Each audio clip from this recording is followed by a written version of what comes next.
اکثر کئی مسلمان کہتے ہیں یہ قرآن مجید صرف عالم لوگ، صرف عالم علماء قرآن شریف کو سمجھ کے پڑھنا چاہیے. یہ قرآن مجید ایسی کٹن کتاب ہے، ایسی مشکل کتاب ہے کہ صرف عالم لوگ سمجھ سکتے ہیں، عام آدمی اسے نہیں سمجھ سکتا. کئی مسلمان کہتے ہیں کہ قرآن مجید کو سمجھنے کا کام صرف علماء کا ہے، صرف عالموں کا ہے، عام آدمی نہیں سمجھ سکتا. میں نے تقریر ایک قرآن مجید کی آیت سے کی جو کم از کم ایک ہی سورے میں اللہ سبحانہ و تعالی 4 دفعہ دہراتے ہیں. اللہ تعالیٰ فرماتے سورہ قمر میں، سورہ نمبر 54، سورہ نمبر 54. اللہ تعالیٰ فرماتے آیت نمبر 17 میں، آیت نمبر 22 میں، آیت نمبر 32 میں اور آیت نمبر 40 میں، وَلَقَدْ يَسَّرْنَا الْقُرْآنَ لِلذِّكْرِ فَهَلْ مِن مُدَّكِرٍ. ہم نے قرآن آپ کے لیے آسان بنایا، آپ سمجھ سکے اسے، آپ اسے یاد رکھ سکے. وَلَقَدْ يَسَّرْنَا الْقُرْآنَ لِلذِّكْرِ فَهَلْ مِن مُدَّكِرٍ. ہم نے یہ قرآن مجید آپ کو سمجھنے کے لیے آسان بنایا. آپ میں سے کون شخص اس کی بات نہیں مانیں گے؟ جب اللہ سبحانہ و تعالی کئی آیتوں میں فرماتے ہیں کہ ہم نے قرآن آپ کو سمجھنے کے لیے آسان بنایا، آپ اللہ تعالیٰ کی بات مانیں گے یا وہ مسلمان کی جو کہتے صرف علماء کے لیے ہے؟ اور اللہ سبحانہ و تعالیٰ کئی آیت میں فرماتے ہیں، سورہ بقرہ میں بھی، لعلکم تعقلون، پھر آپ نہیں سمجھو گے. یعنی اللہ تعالیٰ چاہتا ہے کہ آپ قرآن مجید سمجھ کے پڑھو، لیکن اللہ سبحانہ و تعالیٰ اس کے ساتھ میں یہ بھی فرماتے ہیں سورہ نحل میں، سورہ نمبر 16 آیت نمبر 43 میں، اور سورہ انبیاء سورہ نمبر 21 آیت نمبر 7 میں اللہ تعالیٰ فرماتے فَاسْأَلُوا أَهْلَ الذِّكْرِ إِن كُنتُمْ لَا تَعْلَمُونَ. اگر آپ نہیں کچھ چیز کو سمجھتے ہیں تو ان سے پوچھئے جس کے پاس علم ہے. اگر آپ قرآن مجید کا ترجمہ پڑھ رہے ہیں اور چند آیت آپ کو نہیں سمجھ میں آتی تو اللہ تعالیٰ فرماتے ہیں فَاسْأَلُوا أَهْلَ الذِّكْرِ إِن كُنتُمْ لَا تَعْلَمُونَ. اگر آپ کو نہیں سمجھ میں آتا ہے تو ان سے پوچھئے جن کے پاس علم ہے. اگر آپ قرآن مجید کی آیت پڑھتے ہیں جس کے اندر سائنس کا ذکر ہے، آپ کس سے پوچھیں گے؟ آپ اگر قرآن مجید کی آیت پڑھتے ہیں جس میں ذکر ہے سائنس کے بارے میں، آپ کس سے پوچھیں گے؟ حجام سے پوچھیں گے؟ موچی سے پوچھیں گے؟ آپ پوچھیں گے سائنٹسٹ سے، کیونکہ سائنٹسٹ سائنس کے میدان میں عالم ہے. اگر قرآن مجید کوئی بیماری کے بارے میں ذکر کر رہا ہے تو آپ کس سے پوچھیں گے؟ آپ ڈاکٹر سے پوچھیں گے، کیونکہ ڈاکٹر میڈیسن کے فیلڈ میں، بیماری کے میدان میں ماہر ہے. اگر آپ جاننا چاہتے نزول قرآن یہ آیت کب نازل ہوئی تو آپ پوچھیں گے اس عالم سے جو دارالعلوم میں 7 سال یا 14 سال پڑھا ہوا ہے. تو قرآن شریف میں یہ ذکر آتا ہے کہ ان سے پوچھئے جو اس میدان کا عالم ہے. اگر آپ قرآن شریف پڑھتے ہیں، آپ کو کچھ سمجھ میں نہیں آتا ہے تو ان سے پوچھئے جس کے پاس اس کے بارے میں علم ہے.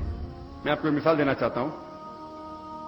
کچھ 20 سال پہلے کچھ عرب تھے جو قرآن مجید میں جتنی بھی آیت ہے جو ایمبریولوجی کے بارے میں ذکر کر رہی ہے، ایمبریولوجی کا مطلب کہ ماں کے پیٹ کے اندر کیسا بچہ بڑا ہوتا ہے، اسے کہتے ہیں انگریزی میں ایمبریولوجی. تو جتنی بھی آیت کے اندر ذکر ہوتا ہے ماں کے پیٹ کے اندر کس طریقے سے بچہ بڑا ہوتا ہے، اسے کہتے ہیں ایمبریولوجی. اس کی ساری آیتوں کا ترجمہ لے کے وہ جاتے پروفیسر کیتھ مور کے پاس، اور اس وقت کیتھ مور ساری دنیا کے سب سے ماہر ایمبریولوجسٹ تھے. وہ head of the department of anatomy in the university of Toronto Canada کے تھے. وہ غیر مسلمان تھے، عیسائی تھے، لیکن اللہ تعالیٰ فرماتا ہے ان سے پوچھے جو ماہر ہے، بھلے مسلمان ہے غیر مسلمان ہے. تو یہ عرب انہیں قرآن مجید کا ترجمہ پیش کرتے جس میں ذکر آتا ہے کس طریقے سے ماں کے پیٹ کے اندر بچہ بڑا ہوتا ہے.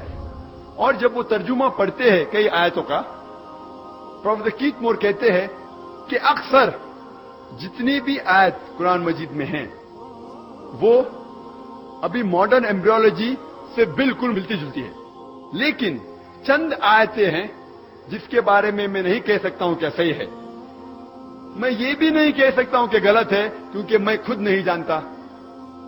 اور 2 آیتیں اس میں سے یہ تھی جو سب سے پہلے نازل کی گئی تھی سورہ اقرا سے یا سورہ الق سے، سورہ نمبر 96 آیت نمبر 1 اور 2، جس میں اللہ تعالیٰ فرماتے ہیں اقرا بسم ربک الذی خلق خلق الانسان من علق. پڑھو اللہ کے نام سے جس نے انسان کو بنایا ہے خون کے لوتڑے سے، لیچ سے، جوک سے. پروفیسر کیت مور نے کہا میں نہیں جانتا کہ بچہ جب ماں کے پیٹ کے اندر بڑا ہوتا ہے تو سب سے پہلے لیچ کی طرح دکھتا ہے. لیچ جوک جو خون چوستا ہے.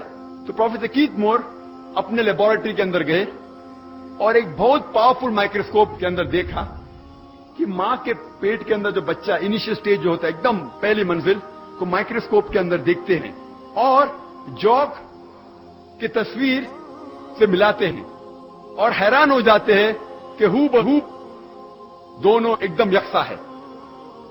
اور جب انہیں لگ بھگ 80 سوال پوچھے گئے ایمبریولوجی کے بارے میں تو انہوں نے کہا اگر آپ یہ سوال مجھے 30 سال پہلے پوچھے ہوتے، یعنی آج سے 50 سال پہلے، تو میں 50% سے زیادہ اس کے جواب نہیں دے سکتا تھا، کیونکہ ایمبریولوجی ایک ایسا سبجیکٹ ہے میڈیسن کا، ایک ایسا برانچ ہے جو ابھی چند سالوں میں کچھ ترقی کیا. اور جو بھی کچھ نئی چیز انہیں ملے پروفیسر کیت مور کو قرآن اور حدیث کے ذریعے، انہوں نے اپنی نئی کتاب ڈیولپنگ ہیومن 3 ایڈیشن میں انکارپوریٹ کیا، اس کے اندر داخل کی. اور اس کتاب کو نمبر 1 ایوارڈ ملا، سب سے بہترین کتاب جو ایک ڈاکٹر نے لکھی اس سال میں. اور اس کتاب کا ترجمہ الحمدللہ کئی زبانوں میں کیا گیا تھا.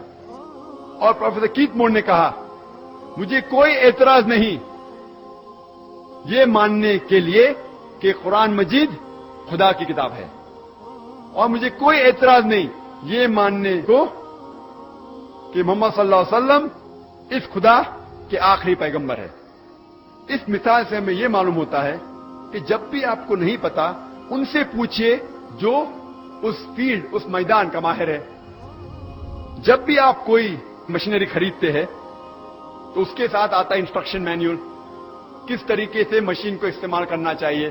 جب ہم ٹیپ ریکارڈر خریدتے ہیں، ہم ویڈیو کیسٹ ریکارڈر خریدتے ہیں، ہم کمپیوٹر خریدتے ہیں، اس کے ساتھ آتا ہے انسٹرکشن مینیول، کس طریقے سے مشین کو استعمال کیا جانا چاہیے. وی سی آر خریدتے تو اس میں لکھا رہتا ہے کہ ویڈیو کیسٹ پلے کرنے کے لیے کیسٹ ڈالو اور پلے کا بٹن دباؤ، روکنے کے لیے سٹاپ کا بٹن دباؤ، فاسٹ فارورڈ کے لیے F5 بٹن دباؤ. ایک انسٹرکشن مینیول ساتھ میں آتی ہے.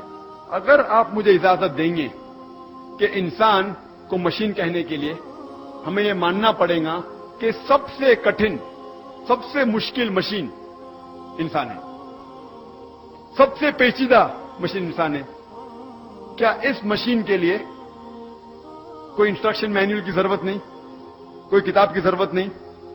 اس مشین کی کتاب ہے اللہ کا آخری کلام قرآن مجید.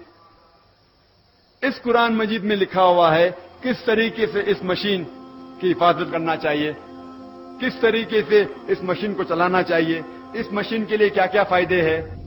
ہر مشین کے ساتھ ایک کتاب آتی ہے. اس مشین انسان کی کتاب ہے اللہ کا آخری کلام قرآن.